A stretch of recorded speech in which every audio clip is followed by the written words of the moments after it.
اگر آج میرے استعفے سے بلوچستان کے حالات ٹھیک ہوتے ہیں، بشیر زیب اور ڈاکٹر اللہ نذر یہ اعلان کر دے کہ سرفراز بگٹی کا استعفیٰ تو کجا کہ سرفراز بگٹی کو قتل کر دے اور بلوچستان میں امن آ جائے گا، میں پہلا آدمی ہوں گا اور کسی کو نہیں، اپنے بھائی کو کہوں گا مجھے گولی مار دے، لیکن بلوچستان کے لوگوں میں امن آ جائے۔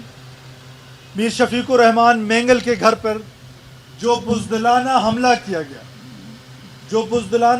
کیا گیا اور اس شیر کے بچے نے جس انداز میں اس کا مقابلہ کیا، یہ ہے پاکستانیت کی پرچار۔ ثانی نے پاکستان کی ان ایوانوں میں جن ایوانوں میں ہر طرف پاکستان مخالف گونج ہے، جن ایوانوں میں 30 سال مسلسل پاکستان مخالف نیریٹو دیا گیا، وہاں پر ایک شیر کی آواز جو گونجتی ہے وہ ایک میر جمال ریسانی کی گونجتی ہے۔ میری اللہ تعالیٰ سے یہ دعا ہے کہ اللہ تعالیٰ اس شیر کو، میرے اس بھتیجے کو بہت لمبی زندگی دے، اس کی حفاظت فرمائے اور یہ پاکستان کا جھنڈا، پاکستانیت کی جو پرچار ہے اس کو اسی انداز میں جاری رکھے، اور ساتھ ساتھ ہمیں بھی یہ توفیق دے کہ ہم پاکستان کی مضبوطی میں اپنا کردار ادا کرتے رہیں۔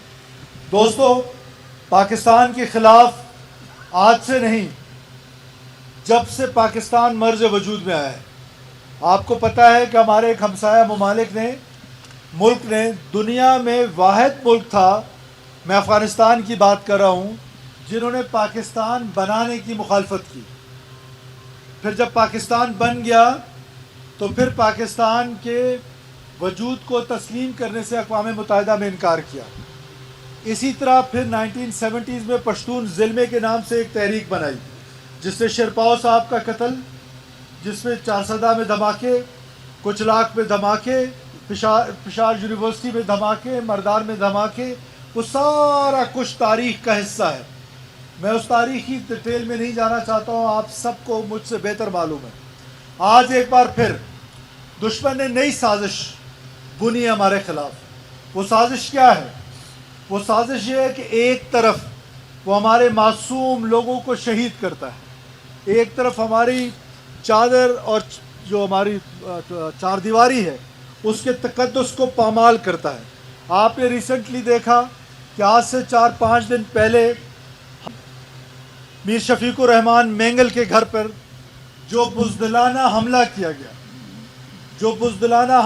گیا اور اس شیر کے بچے نے جس انداز میں اس کا مقابلہ کیا، یہ ہے پاکستانیت کی پرچار اور یہ ہے پیغام ان تمام دہشت گردوں کو کہ تم چاہے جتنے مرضی سراج ریسانی کو جسمانی طور پہ تو ہم سے جدا کر سکتے ہو، لیکن روحانی طور پر، نظریاتی طور پر وہ ہم سے جدا نہیں ہوگا۔ ہم یہ پاکستان کا پرچم کبھی نہیں چھوڑیں گے، چاہے جتنے مرضی تم نے حملے کرنے ہیں۔ 390 کے قریب میرے لوگ انہوں نے شہید کیے، لیکن میری آواز دبا نہیں سکے۔ آپ کو پتہ ہے کہ آج سے ٹھیک 2 مہینے پہلے میرے چھوٹے بھائی کو زخمی کیا گیا، لیکن آج بھی وہ میدان عمل میں سرگرم ہے، ان دہشت گردوں کے خلاف 1 انچ پیچھے ہٹنے کو تیار نہیں ہے۔ تو لہٰذا پاکستان میں، بلوچستان میں رہنے والے لوگ جن کی اکثریت پاکستان سے محبت کرتی ہے، اب سازش کیا ہے اس پاکستان کے خلاف؟ دکھ اس بات کا ہے کہ ایک طرف ہماری سیکیورٹی فورسز، بالخصوص FC بلوچستان کی پولیس اور پاکستان کی فوج بے انتہا قربانیاں دے رہی ہے۔ یہ آج سے 3 دن پہلے 11 پاکستانی فوج کے لوگوں کو بے دردی کے ساتھ لسبیلا کے اندر شہید کیا گیا۔ کیا وہ کسی کے والد نہیں تھے؟ کیا وہ کسی کے بچے نہیں تھے؟ کیا وہ کسی کے بھائی نہیں تھے؟ کیا وہ کسی کے سہاگ نہیں تھے؟ تو آج ان 11 گھروں کو وہ کس کے لیے یہاں آ رہے تھے؟ ہمارے کل کے لیے، ہمارے بچوں کی حفاظت کے لیے، ہمارے مستقبل کے لیے۔ دوسری طرف آپ نے زیارت میں دیکھا کہ یہ جو لوگ جس طریقے سے شہید کیے گئے، پورا دن وہ جوان مردوں کی طرح لڑتے رہے، پورا دن انہوں نے لڑائی کی۔ جب آپ فورسز میں جاتے ہیں، جب آپ پولیس کی وردی پہن لیتے ہیں، جب آپ فوج کی وردی پہن لیتے ہیں، جب آپ فرنٹیئر کور کی وردی پہن لیتے ہیں، تو اللہ تعالیٰ نے آپ کے لیے 2 راستے چنے ہوتے ہیں۔ ایک، شہادت کا عظیم رتبہ، جس کے لیے قرآن میں واضح الفاظ میں کہہ دیا گیا ہے کہ شہید زندہ ہوتا ہے, شہید کو مردہ مت کہو. ان کو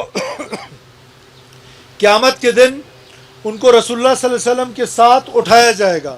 لیکن مجھے دکھ کے ساتھ کہنا پڑتا ہے کہ ایک طرف دشمن ہمارے لوگوں کو مارے, دوسری طرف وہ جو لیجیٹیمیٹ وائسز ہیں جن کو میں کہتا ہوں کہ بسا اوقات مجھے ایسا محسوس ہوتا ہے, میری اس بات سے اختلاف بھی کیا جا سکتا ہے, لیکن میری یہ سوچ ہے کہ جب جب دہشت گردی کا واقعہ ہوتا ہے, کل 5 معصوم پنجابیوں کو واشک کے اندر پنجابی ہونے کے ناطے باربرز کو, کیا یہ ہماری بلوچ روایات ہے, ان کو شہید کیا گیا, کیا اس کے لیے کوئی دھرنا دے رہا ہے؟